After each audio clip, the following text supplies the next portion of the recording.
বিসমিল্লাহির রহমানির রহিম। সম্মানিত শান্তিকামী দেশের মালিক ভাই বোনেরা, প্রিয় ভাই বোনেরা, আমি বর্তমান সরকার, ছাত্র সমাজ তথা 18 কোটি ভাই বোনদের প্রতি আমার আকুল আবেদন।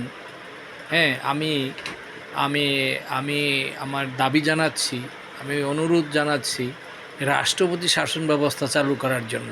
প্রিয় ভাই বোনেরা, রাষ্ট্রপতি শাসন ব্যবস্থা বর্তমান সংসদীয় পদ্ধতিতে কি কি ক্ষতিকারক দিক, আর রাষ্ট্রপতি শাসন ব্যবস্থায় কি ভালো, সেটা আমি এই কিছু একটু ব্যাখ্যা করার চেষ্টা করি।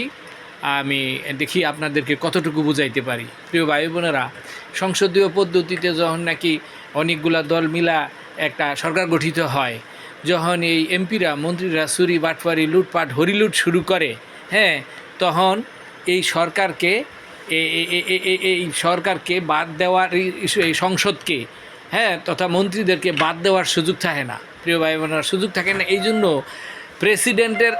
প্রেসিডেন্টের ক্ষমতা এতই কমায় দেয় যে, আর প্রেসিডেন্টের থাকে ওই প্রধানমন্ত্রীর হুকুমের, দেখব যে কারে দিলে এই এই এই প্রধানমন্ত্রী, ওই দলপ্রধান যে প্রধানমন্ত্রী, হ্যাঁ হুকুমে চলবো প্রেসিডেন্ট। এই যে সুপ্পু হাসিনার হুকুমে চলতো, অর্ডারে, অথচ রাষ্ট্রের সর্বোচ্চ ব্যক্তি প্রেসিডেন্ট। প্রিয় ভাই বোনেরা, এই যে অ্যাডভোকেট আব্দুল হামিদ হাসিনাই দিছে যে আমার হুকুমে অর্ডারে চলবো কেডা, অথচ সংবিধানে আছে প্রধানমন্ত্রী চলবো প্রেসিডেন্টের হুকুমে, সব মন্ত্রী এমপিরা চলবে হুকুমে। আর চুরি বাটপারি লুটপাট বা কোনো অনিয়ম করলে সে সংসদকে ভাঙিয়ে দিতে পারবো। কিন্তু এমন এই যে বর্তমানে যে অপরাজনীতি চলতেছে, যে 53 বছর ধরে, এই দল প্রধান যেই আসুক না কেন, দল প্রধান এই দেখে যে কারে দিলে আমার হুকুম প্রেসিডেন্টে পালন করব। আর প্রিয় ভাই বোনেরা, রাষ্ট্রপতি শাসন ব্যবস্থা হইলে ওই দল প্রধানের হুকুম, কোনো দল দল কোনো প্রধানগিরি নাই, দল চুরি বাটপারি লুটপাট করে সংসদকে বাতিল করে দিতে পারবো। 1টা 2টা 5টা 10টা এমপি চুরি বাটপারির সাথে জড়িত, এটার তাৎক্ষণিক প্রেসিডেন্ট সাইজ করতে পারবো, করে এই ব্যবস্থা হলে। প্রিয় ভাই বোনেরা, আর এই যে বর্তমান যে সংসদীয় শাসন ব্যবস্থা চলছে, এটার সুযোগ কই? হাসিনা যদি শামীম ওসমানের মতন মানুষের সায়স্তা করতে যায়, হাসিনার গদিতে নেমে যাওয়া লাগবো। এই বদির মতো মানুষের সায়স্তা করতে যায়, প্রেসিডেন্টে হাসিনাই তো করতোই না। হাসিনাই তো তোমরা আরও গুন্ডামি বাটপারি ডাকাতি যত কিছু করতে পারো করো। এই যে সোহেল দাসের কইছে, কলে বিএমপি হাজার হাজার কোটি টাকা কামায় গেছে, তোমরাও 2 হাতে কামাও। হাসিনার তো যদি কোনো প্রেসিডেন্ট ইচ্ছা করে যে না এই ধরনের ব্যবস্থা থাকতে না, অমুক এমপিরে অমুক মন্ত্রীরে বাদেও হোক, এর কি সুযোগ আছে? কোনো সুযোগ নাই। কারণ ওই যে সংসদীয় পদ্ধতি যে দল প্রধান নাকি সরকার গঠন করলো, এই দল প্রধান দেখবো যে বড় মাফের চোর বাটপার কেডা, এবং আমার কথা শুনবো, হ্যারে বানায় প্রেসিডেন্ট। প্রিয় ভাই বোনেরা, রাষ্ট্রপতি শাসন ব্যবস্থা হলো প্রেসিডেন্ট হইব জনগণের প্রেসিডেন্ট, গণমানুষের প্রেসিডেন্ট, বাংলাদেশের মানুষের প্রেসিডেন্ট, বাংলাদেশের প্রেসিডেন্ট।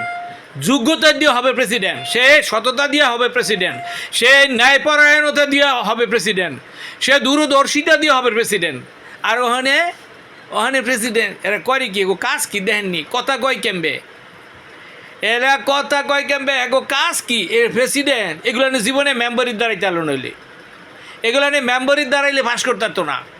প্রিয় ভাই বোন না, কারণ এটা পছন্দ হয়ে গেছে হাসিনার, অথবা পছন্দ হয়ে যাইব তারেকের, তোই হারা প্রেসিডেন্ট। তো যেই পদরা বাংলাদেশের সর্বশ্রেষ্ঠ রাষ্ট্রের প্রধান ব্যক্তি, হ্যাঁ ওই সে দৈনসা হোক, খালি ওই হ্যার পছন্দের ওই লইব প্রেসিডেন্ট। প্রিয় ভাই বোনেরা, এই জন্য আমি বর্তমান সরকার এবং 18 কোটি ভাই বোন, ছাত্র সমাজ সহ 18 কোটি ভাই বোনদের প্রতি আমার আকুল আবেদন, রাষ্ট্রপতি শাসন ব্যবস্থা চালু করা হোক। রাষ্ট্রপতি শাসন ব্যবস্থা চালু করা হইলে আমগো বাংলাদেশে, আমি না যাই না কইতাছি না, এবং জানছি, আমি যে জানছি এটাও আমি ব্যাখ্যা দিব, আমি বলতেছি যে কেমনে জানছি। রাষ্ট্রপতি শাসন ব্যবস্থা হইলে আমি জানতে পারছি দিয়ে বলতেছি, ম্যান্ডেলা লেভেলের চাইতেও বড় নেতা এই বাংলাদেশে এই দেখতে পাবেন, নেতৃত্ব দিব।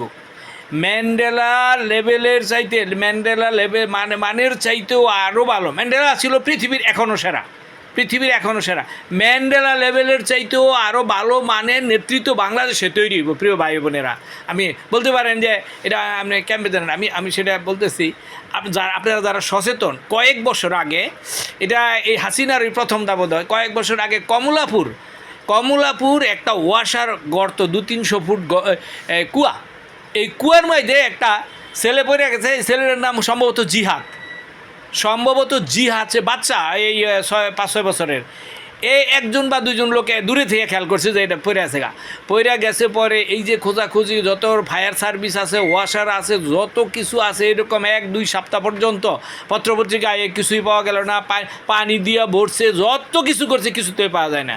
কিন্তু একজনে যার নিজে দেখছে, হ্যার শঙ্কা, হ্যার দান্দা, হ্যাঁ মনের যে এটা দূর করবো ক্যাম্পে, কিছু দেবে। শেষে স্বরাষ্ট্রমন্ত্রী ঘোষণা দিল, কিচ্ছু নাই, কিচ্ছু নাই, বাউতাবাজি বুঝা, এটা অন্যদিকে গেছে এহেন ভুল দেখছে, কিছু নাই। তারপরে একজনে ঘরোয়া উপায়ে ক্যাম্পে জানি এক ধরনের ওই যে কুয়ার কাটা বা কিছু এই ধরনের ক্যাম্পে জানি কি বানাইছে। হ্যাঁ, সরকারি ঘোষণা দিয়ে গেছে, কিচ্ছু নাই, এগুলো বাদ, সব ডেকে থুয়ে গেছে পরে যে দেখছে এর তো দান্দা শেষে নাই।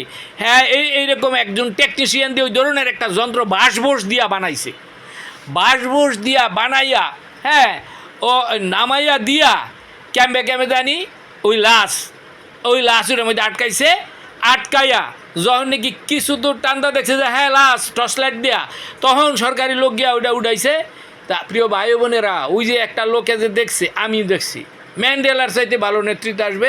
আমি দেখছি, বারবার কইতাছি। আপনারা সবাই ভালো থাকেন।